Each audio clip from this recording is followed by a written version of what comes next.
Ce samedi 27 mai, France 3 diffusait un nouveau numéro de Tout prêt pour la dictée, présenté par Thomas Hill avec la participation de Lambert Wilson. Voici le corrigé de la dictée.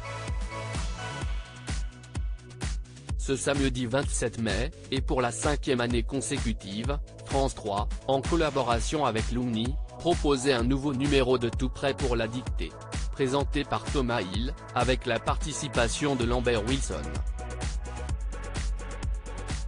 D'autres personnalités comme Liane Folly, Corinne Touzet, Philippe Caverivière, François Rollin ou encore Sylvain Tesson ont participé à la plus grande dictée de France.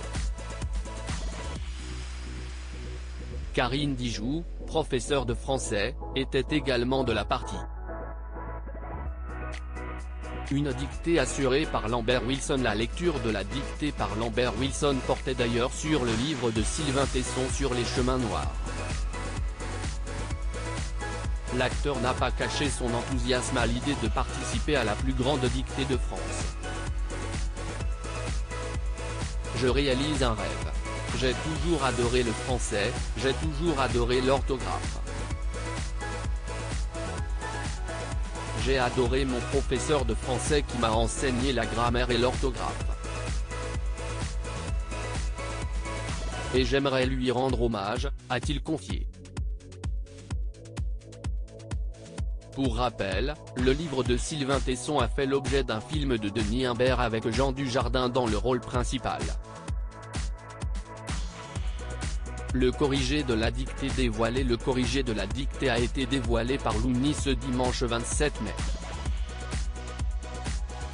Le voici, je poursuivis la remontée vers le nord, sous un ciel tiède. L'air sentait le cierge éteint et la robe des chagris, une odeur d'automne. Une lumière de pastel meringuait les labours. J'allais plus élastiquement qu'au début de mon voyage. Parfois, à grande volée, j'aspirais l'air au-dessus des champs. Pouvait-on s'enivrer du parfum des prairies lavées par la nuit comme on s'enivre de bon vin sec? La marche distillait ses bons effets. Elle me léguait ce trésor dont j'avais tant besoin et que j'avais été si peu disposé à conserver, le rythme. Il y avait quelque chose d'excitant dans ces bouffées d'herbe coupées, le signe que la terre respirait et que j'avais encore pouvoir de la fouler.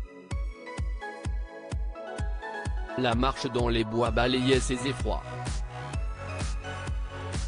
J'aurais pu recomposer la ritournelle, le passé m'oblige, le présent me guérit, je me fous de l'avenir. Dans une maison d'hôte d'Azay-sur-Indre, je tombais sur une histoire du bagne de Cayenne. J'y découvris l'antienne des condamnés, le passé m'a trahi, le présent me tourmente, l'avenir m'épouvante.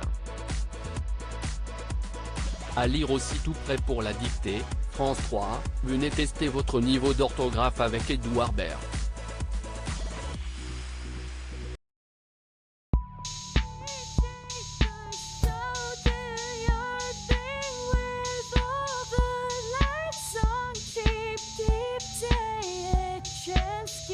Keep